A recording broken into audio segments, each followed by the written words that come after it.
Flat कभी मत लेना, फंसोगे। ये अजीब सा टॉपिक है, लेकिन आज पूरी वास्तविकता आपको बताता हूँ।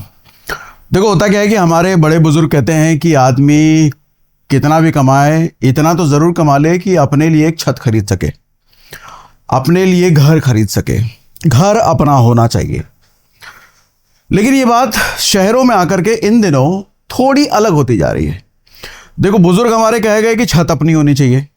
ये जो फ्लैट्स बनते हैं, इसमें क्या छत अपनी होती है? सोच के देखो, आपकी छत किसी के पैर के नीचे है। बुजुर्ग हमारे ये भी कहते थे कि जमीन अपना होना चाहिए। यहां ना जमीन अपनी है, ना छत अपना है। तो आज कई सारे फैक्टर एक्सप्लेन करने वाला हूं मैं कि फ्लैट आपको नहीं लेना चाहिए और क्यों नहीं लेना चाहिए, पूरा लॉजिक समझाऊंगा। लेकिन यहां क्या हर तरह के फ्लैट नहीं लेने चाहिए? सारे फ्लैट बेकार ही होते हैं? नहीं, कुछ फ्लैट अच्छे भी होते हैं, कुछ फ्लैट वर्थ के होते हैं। तो कैसे समझें कि किस तरह के फ्लैट हम लें और किस तरह के फ्लैट हम नहीं लें? तो आज पूरा समझाने वाला हूं यही कि फ्लैट लेना चाहिए कि नहीं लेना चाहिए, और लेना है तो किस तरह का लेना चाहिए। फिलहाल अब मैं बीच में आ जाता हूं, इसको मैंने छुपा के रखा था। फ्लैट के साथ सबसे बड़ी समस्या यह है कि हमको जो बिल्डर दिखाता है ना, जो ब्रोकर्स दिखाते हैं, वो ये दिखाते हैं। और जब बिल्डिंग नई नई होती है तो ऐसे ही चमकती है। लेकिन कोई भी बिल्डर, कोई भी ब्रोकर 20 साल बाद की पिक्चर नहीं दिखाता है, क्योंकि हर बिल्डिंग का हाल 20 साल बाद, 25 साल बाद ऐसे ही होने वाला है। और अगर आपको यकीन नहीं होता तो आप अगर दिल्ली एनसीआर में रहते हो, इंदिरापुरम चले जाओ, नोएडा, ग्रेटर नोएडा के गौर सिटी में चले जाओ, ऐसी कोई भी पुरानी जगह चले जाओ, दिल्ली में चले जाओ, जो पुरानी 20 साल, 25 साल, 30 साल हो चुके हैं जिस बिल्डिंग को बने हुए, आपको कुछ ऐसा ही हालत दिखेगा। अब ये हालत दिखने के बाद आपको क्या लगता है? ये प्रॉपर्टी अप्रिशिएट हो रही होगी, इसका भाव दरदरा करके भाग रहा होगा, दुनिया भर के लोग इसको खरीदना चाह रहे होंगे। समस्या है। तो आज समझाता हूं समाधान क्या है, और समस्या को थोड़ा अच्छे से भी समझाता हूं। देखो, ये है बिल्डर का सपना, जो बिल्डर आपको दिखाता है। इस तरीके का फ्लैट आपका दिखेगा भैया, और नई नई सोसाइटी ऐसी दिखती भी है, बहुत बढ़िया, मजा भी आता है रहने में। और ये है 20 साल का पिक्चर, 20 साल के बाद का पिक्चर। दिक्कत क्या है? डिजाइन 20 साल में पूरी आउटडेटेड हो चुकी है, पूरा बदल चुका है। 20 साल पहले जो फ्लैट बनते थे और आज जो फ्लैट बन रहे हैं, आप जाकर के देख लो। 20 साल के फ्लैट का डिजाइन बिल्कुल अलग होगा, सोसाइटी का डिजाइन अलग होगा, बिल्डिंग का डिजाइन अलग होगा। आज के फ्लैट बिल्कुल डिजाइन अलग होंगे। तो इसका मतलब एक चीज समझिए कि आज जो आदमी फ्लैट खरीदना चाहता है, वो 20 साल वाला फ्लैट नहीं चुनेगा, क्योंकि आज के डिजाइन की डिमांड अलग है। आज जिस तरह के घर चल रहे हैं, ट्रेंड में है, जिस तरह का घर में वो रहना चाहता है, वो ये 20 साल का वाला घर नहीं दे रहा है। तो इसका मतलब डिमांड इसकी पिट गई भैया, क्योंकि ये 20 साल पुराना है। दूसरी चीज, बिल्डिंग की क्वालिटी देखो जर्जर हो जाती है, कंस्ट्रक्शन क्वालिटी पुअर है। कभी आए दिन मैं तो देखता हूं ग्रेटर नोएडा, दिल्ली के, कभी किसी फ्लैट के वो छत गिर रहा है। कितने इंस्टाग्राम रील आते हैं, मैं देखता हूं, किसी का छत गिर गया, महिला रो रो करके बता रही है कि अच्छा हुआ कि हमारा बच्चा बेड पे नहीं था, बेड पे छत गिर गया। कहीं सीलन आ रही है, कहीं कुछ आ रहा है। मतलब कंस्ट्रक्शन क्वालिटी पूरी हो गई तो भैया, सिर्फ ये पुअर हो गई तो इसका मतलब सिर्फ ये देखने में खराब लगता है ऐसा नहीं है। जान पे खतरा बन रहा है, जान पे। और हमारे यहाँ रूल्स रेगुलेशन प्रॉपर्टी को लेकर के कितने अच्छे हैं, ये आप समझ ही सकते हो। बिल्डर कितनी अच्छी क्वालिटी के फ्लैट्स बनाते हैं, ये आप देख ही रहे हो। उसके बाद आप बाहर से एक ईंट भी नहीं बदल सकते।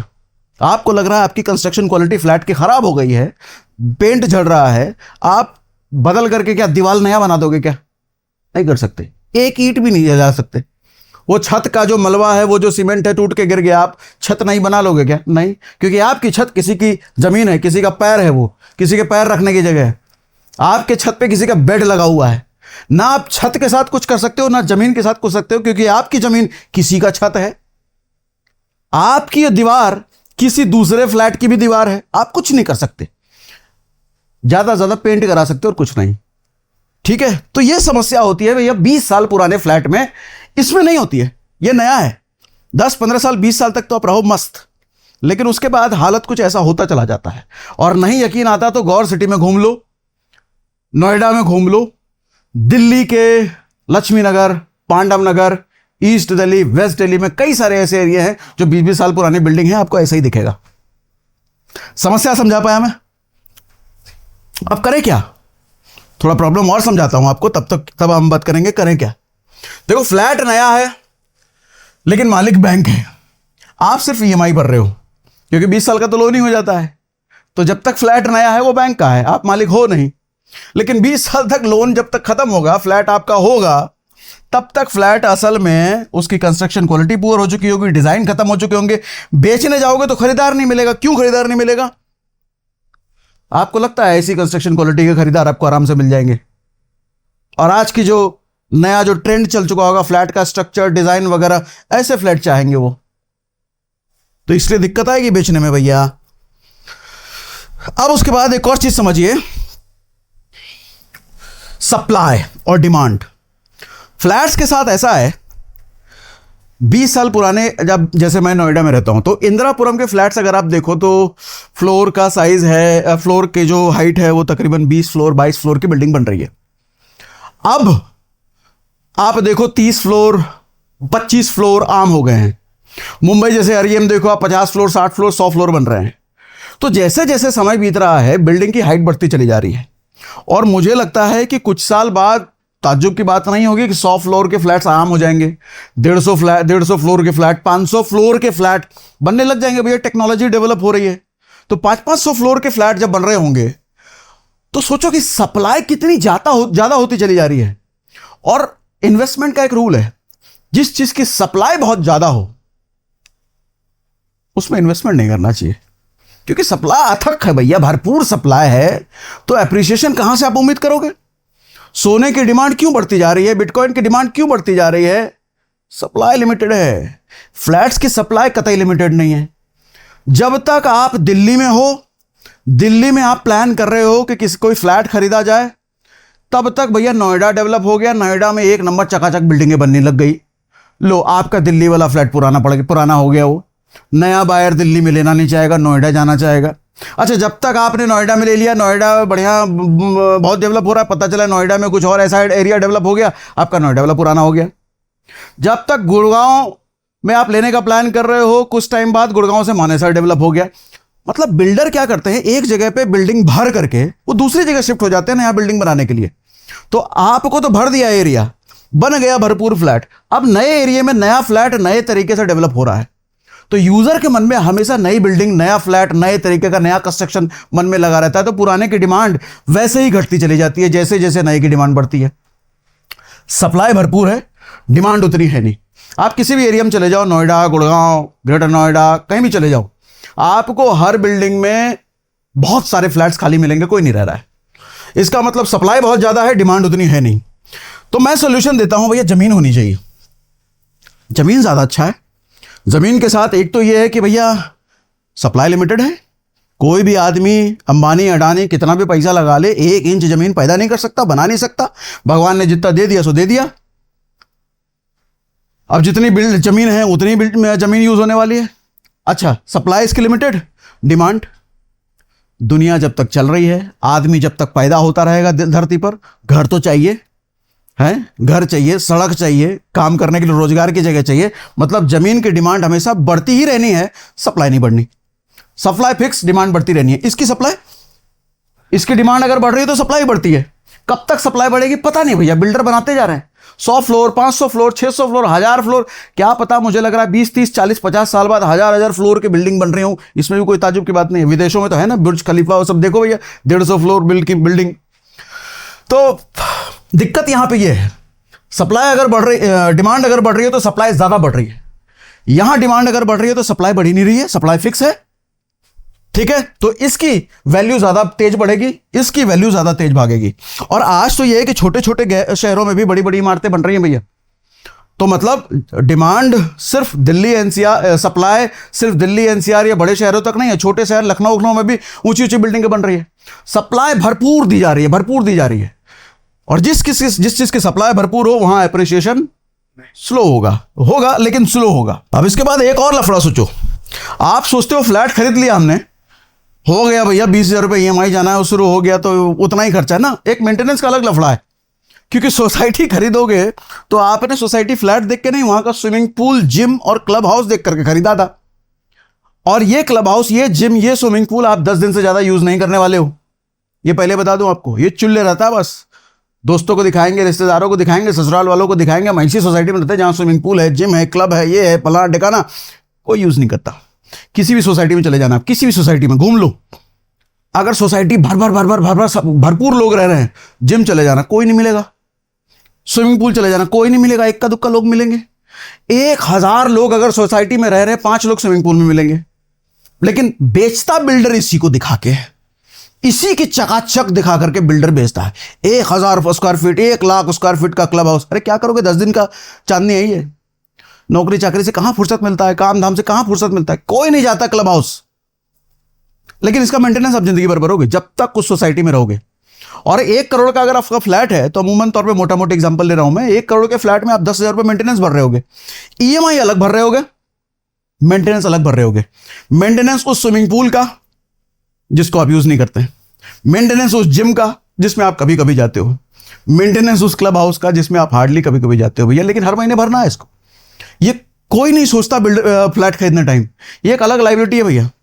और मैं कहता हूं 10,000 रुपए का मेंटेनेंस इसमें भरने से अच्छा है, 10,000 रुपए का आपने अगर एसआईपी कर दिया होता और लॉन्ग टर्म में 15% का कैगर उसका मान लो 31 करोड़, हालांकि ज्यादा लिख दिया है, ये 25 करोड़ के आसपास का फिगर आता है। 25 करोड़ बन जाते हैं भैया 40 साल में। इधर 40 साल तक आप जो 10,000 रुपए भर रहे हो, जिसको यूज भी ढंग से नहीं करते, इधर 40 साल में 25 करोड़ के आसपास बन जाते। एक फ्लैट का एप्रिशिएशन शुरुआत में बहुत फास्ट होता है, क्योंकि बिल्डिंग नई है, कंस्ट्रक्शन नया है, डिमांड है उसकी, अच्छे लोग रहना चाहते हैं उसमें। लेकिन जैसे जैसे समय बीतता है, पुराना होता चला जाता है, उसकी कंस्ट्रक्शन क्वालिटी पुरानी होती चली जाती है, उसका एप्रिशिएशन भी स्लो होता है। आप अगर देखोगे, एक बिल्डिंग अगर शुरुआत में 10% 12% के रेट से उसकी वैल्यू हर साल बढ़ रही है, तो शायद 5 साल 6 साल 10 साल तक उसकी वैल्यू 10% 12% के रेट से बढ़ेगी। 20 साल क्रॉस होते ही वो 5% के रेट से बढ़ती है उसकी कीमत, 4%। और 40 साल पुरानी कोई बिल्डिंग है तो भैया हो सकता है 2% 3% के रेट से बढ़ेगी कीमत। तो आप अगर मुझसे पूछो तो एक फ्लैट की कीमत अगर 10% है, 10-12% है, तो हो सकता है कि 5 साल में एक फ्लैट की कीमत डबल हो जाती है। लेकिन पुराना फ्लैट तो भैया 15 साल 20 साल लगेंगे फ्लैट की कीमत डबल होने में। तो समझ रहे हो, समस्या फ्लैट जब पुराना होता है ना, तब शुरू होती है। उसके बाद, हालांकि मैं एसआईपी और फ्लैट का कंपैरिजन कतई नहीं कर रहा, और मैं उनमें से भी नहीं हूं जो कहता हूं कि रेंट पे रहो भैया, रेंट पे रहना अच्छा, मैं उनमें से कतई नहीं हूं भैया। रेंट पे रहने के बहुत नुकसान है, बहुत नुकसान है। फाइनेंशियली ये देखने में ठीक लगता है, लेकिन वो सिर्फ पेपर पे देखने में ठीक लगता है। सुकून चला जाता है भैया, कम्युनिटी नहीं बन पाती, अच्छे दोस्त नहीं बन पाते, बाल बच्चे के रिश्ते दोस्त नहीं बन पाएंगे, बहुत समस्या है रेंट पे रहने में। और ऊपर से मकान मालिक का तितम्मा अलग अलग लगा रहेगा, ये नहीं कर सकते, वो नहीं कर सकते, वो नहीं कर सकते, ज्यादा करोगे तो छोड़ के जाओ। रेंट पे तो कतई नहीं रहना चाहिए। इतने औकात बना लो कि अपना घर खरीद सको। जरूरी है अपना घर खरीदना, मैं रेंट वाला आदमी नहीं हूं, ठीक है। सोशल मीडिया पे चलता नहीं डिबेट, रेंट पे रहें कि अपना रहें, तो किसी दिन पूरा लॉन्ग वीडियो बनाऊंगा, कमेंट में बताना मुझे अगर चाहिए आपको। तो रेंट पे मैं कहता हूं कतई नहीं रहना चाहिए। हाँ, जब तक पैसा नहीं है, नई नई नौकरी चाकरी लगी है, तो ऑप्शन नहीं है तो कोई दिक्कत नहीं है, शुरुआत में तो रेंट पे रहो भैया, लेकिन बाद में पैसा जोड़ करके अपना तो ले ही लेना चाहिए। लेकिन अपना फ्लैट नहीं लेना चाहिए। और ये वाला फ्लैट जिसकी मैं बात कर रहा हूं, ये तो कतई नहीं लेना चाहिए। कौन सा फ्लैट लेना चाहिए भी बताऊंगा। अच्छा, कुछ लोग कहते हैं मैं जो ये घर खरीद रहा हूं ना, बच्चों के लिए खरीद रहा हूं। सर, बच्चों के लिए आपने ये फ्लैट खरीदा था, लेकिन जब तक बच्चे बड़े हुए उसको ये फ्लैट चाहिए, लो क्या करोगे फिर? बच्चों को आपका फ्लैट चाहिए ही नहीं, क्योंकि बच्चों को आपको जो फ्लैट देने जा रहे थे वो जर्जर हो चुका है, उसका छत कभी भी गिर जाता है, उसमें सीलन लगी हुई है, उसका कंस्ट्रक्शन पुराना है, बच्चों को चकाचक चाहिए, आपका फ्लैट लेगा ही नहीं वो। तो ये बच्चों के लिए मैं फ्लैट ले रहा हूं, ये तो भूल जाओ। 20 साल बाद वो बच्चों के लायक फ्लैट रहेगा नहीं, 25 साल बाद रहेगा नहीं। नेक्स्ट जनरेशन को आपका 20 साल पुराना जर्जर आउटडेटेड फ्लैट पसंद नहीं आएगा, और आप इसको तोड़कर नया भी नहीं बना सकते। दिक्कत यह है भैया, क्योंकि ऊपर नीचे आपके पड़ोसी ऑब्जेक्शन करेंगे। ना ऊपर तोड़ सकते, नीचे तोड़ सकते, ना अगल बगल तोड़ सकते। लो दे लो, बच्चों को फ्लैट चाहिए नहीं, वो पैसा वेस्ट गया। उसके बाद अगर फ्लैट लेना नहीं है, अगर फ्लैट लेना ही है तो ये रूल अपना। हाँ, अब आता हूं किस तरह के फ्लैट लेना चाहिए। मैं कहता हूं अगर आप 1 करोड़ का फ्लैट ले रहे हो, तो साल का रेंट कम से कम उसका आना चाहिए भैया 5 लाख रुपए, मतलब मंथली आपका 40,000 रुपये महीना रेंट आना चाहिए। अब आप कहोगे कि 1 करोड़ के फ्लैट का रेंट 40,000 कहां मिलता है? नहीं मिलता, मानता हूं मैं, हर जगह नहीं मिलता। यही तो ढूंढने की कला है भाई, यही तो ढूंढो। कौन सी ऐसी लोकेलिटी है, कौन सी ऐसी जगह है जहां पर 1 करोड़ के फ्लैट की कीमत आज है 1 करोड़, फिर भी उसका 40,000 रेंट है। मिलेंगे आपको, है कई सारे ऐसे जगह, लेकिन मैक्सिमम नहीं है। रेंटल इन मैं ज़्यादा बोल रहा हूं। ज़्यादातर जगहों पर आपको 1 करोड़ के फ्लैट का रेंट 15,000 रुपये आता है, 20,000 रुपये आता है, बहुत ज़्यादा 25,000 रुपये आता है, 40,000 बहुत कम जगह मिलेंगे। तो मैं कहता हूं ऐसी जगह ढूंढना है। इन्वेस्टमेंट अगर आम हो जाता तो सब करके पैसा नहीं कमा लेते। कहां सब लोग इन्वेस्टमेंट करके पैसा कमा पाते हैं? कम लोग कमाते हैं, जिनको समझ होती है। ठीक है, अगर 40,000 रुपये महीना आ रहा है तो 20 साल में आपका मूलधन देखो वापस आ जाएगा। 1 करोड़ का फ्लैट अगर है, 40,000 रुपये महीना आ रहा है, तो लगभग 20 साल में पूरा 1 करोड़ आपके पास वापस आ गया। उसके बाद जो अगर रेंटल वेंटल आता है तो वो प्रॉफिट होता है आपका। ठीक, अब इसके साथ एक इंटरेस्टिंग फंडा समझिए भैया, लाइबिलिटी और एसेट। आपका फ्लैट आपके लिए लाइबिलिटी है। 10 में से 9 लोगों का फ्लैट उनके लिए लाइबिलिटी है। क्यों? क्योंकि 1 करोड़ का फ्लैट की आप EMI 20,000 रुपये भर रहे हो, और अगर उसको रेंट पे चढ़ाते हो 10 से 12,000 रुपये रेंट आता है, 8,000 रुपये फिर भी अपने घर से आप दे रहे हो। और आदमी इस सोच में रहता है 20 साल बाद तो हो ही जाएगा ना। अरे 20 साल तक बाद जब तक आपका EMI बंद होगा तब तक वो जर्जर हो चुका होगा ना। मैं जर्जर वाली बात पे फोकस कर रहा हूं। ये कोई ब्रोकर, कोई बिल्डर, कोई नहीं समझाएगा, कोई फाइनेंशियल एडवाइजर नहीं समझाता इस बात को। सब हिसाब लगाने में रहते हैं कि 10,000 मिला, 15,000 मिला। अरे 20 साल की कहानी खत्म हो जाएगी फ्लैट की आपकी। कोई कैलकुलेशन नहीं बचेगा 20 साल बाद उस फ्लैट का। जर्जर है वो, खंडर है वो, खटारा है, डिमांड ही नहीं बची उसकी। क्या कैलकुलेशन कर रहे हो कि 20 साल बाद इतना हो जाएगा, 30 साल? अरे बचेगा तब तो करोगे कैलकुलेशन। 10 से 12,000 रुपये रेंट आ रहा है, आप EMI 20,000 का भर रहे हो, 8,000 रुपये हर महीना डिपॉजिट में हो आप। एसेट है कब? जब आपका 1 करोड़ का फ्लैट है, 40,000 रुपये का रेंटल दे रहा है वो, और आपकी 20,000 की EMI जा रही है। 20,000 की EMI जा रही है, 40,000 वापस आ रहा है, 20,000 रुपये आप सरप्लस में हो। ये एसेट है। तो एसेट वो है जो कमा के दे रहा है। लाइबिलिटी वो जो है आपकी जेब से पैसा लेके जा रही है। ये फ्लैट तो जेब से पैसा लेके जा रहा है, तो ये अपनी लाइबिलिटी है। क्यों खरीदना ऐसा फ्लैट? लेकिन ज्यादातर अवेलेबिलिटी ऐसे फ्लैट की है। बिल्डर चकाचौंध, क्लब हाउस, जिम, ये सब दिखा दिखा के आपको ऐसे फ्लैट बेचते हैं। ऐसा फ्लैट ढूंढना मुश्किल है भैया, नहीं मिलेगा हर जगह, लेकिन ढूंढो तो ही ऐसा फ्लैट लो। 20 साल में फ्लैट फ्री हो जाएगा, स्मार्ट इन्वेस्टमेंट हो गया ये। ठीक, अब असली प्रॉपर्टी मैं कहता हूं जमीन है। जमीन के साथ अच्छी बात यह है कि जमीन पुराना नया जैसा कुछ होता नहीं है। घर आपने बना लिया, 20 साल बाद घर पुराना हो गया, कंस्ट्रक्शन क्वालिटी तोड़ दो, नया बनाओ। आप सोचते हो ना कि बच्चों के लिए बना रहे हैं, हम बच्चों के लिए ले रहे हैं। आपके बच्चों को कंस्ट्रक्शन क्वालिटी पुअर लगेगी, वो नया बना सकते हैं, ये फ्रीडम हो गया उनको। तो ये असली बच्चों के लिए एसेट है, और ये कमाई का एसेट है, क्योंकि इसकी सप्लाई लिमिटेड है। जितना भगवान ने दे दिया उतना ही। कोई बिल्डर की औकात नहीं है कि जमीन बना दे। बिल्डिंग तो हर कोई बना रहा है, ये बना कर देना बनेगा। ये सप्लाई इसकी घट रही है, डिमांड इसकी बढ़ रही है, दुनिया की आबादी हर दिन बढ़ रही है। जंगल में भी ग्रोथ है। मैं कहता हूं तो जंगल में भी जमीन ले लो, जहां भी जमीन मिल रहा है, जंगल में मिल रहा है तो वहां भी ले लो। स्लो होगा एप्रिसिएशन, लेकिन एप्रिसिएशन तो होगा। और 20 साल बाद आपके फ्लैट की तरह एप्रिसिएशन रुक जाएगा ऐसा नहीं है, उसकी कोई डिमांड नहीं बचेगी ऐसा नहीं है। आज अगर जंगल है तो कल वहां पर सड़क पहुंच जाएगी, सरकार उसको डेवलप करने पे लग जाएगी, लो बढ़ गई 20 साल बाद। तो जमीन की कीमत तो 20 साल बाद नहीं, 200 साल बाद नहीं, 2000 साल बाद नहीं, बढ़नी ही है। धरती अगर एग्जिस्ट कर रही है, ब्रह्मांड में अगर धरती है, तो उसकी कीमत बढ़नी ही है। और फ्लैट की कीमत 20 साल। अगर मुंबई जैसे एरिया में है, बैंगलोर जैसे एरिया में है, वहां बिल्डर अच्छी बिल्डिंग बनाते हैं कंपैरेटिवली दिल्ली विल्ली तो घटिया बिल्डिंग बनती है, सब लो ग्रेड बिल्डर हैं। बैंगलोर अब आ रहे हैं, वैसे अब इंटरनेशनल बिल्डर एंटर कर रहे हैं, नोएडा में भी, दिल्ली में भी, गुड़गांव में भी। मुंबई वगैरह, बैंगलोर वगैरह में कंस्ट्रक्शन क्वालिटी कंपैरेटिवली अच्छी है। तो वहां की लाइफ में देखो तो हो सकता है 30 साल हो सकता है, 40 साल हो सकता है, लेकिन उसके बाद तो वो भी जर्जर होना एक टाइम बाद। ये कभी होगा जर्जर? कभी नहीं हो सकता। तो घर बनाना है ना, अगली जनरेशन के लिए जमीन लेकर के बनाओ। ठीक, घर नहीं, हर खरीद पर यह नियम लागू करो। लायबिलिटी और एसेट मैंने समझाया जो आपको भैया। जो चीज आपकी जेब से पैसा ले जा रही है वो लायबिलिटी, जो पैसा आपके जेब में आ रहा है वो एसेट। एसेट खरीदो, लायबिलिटी नहीं।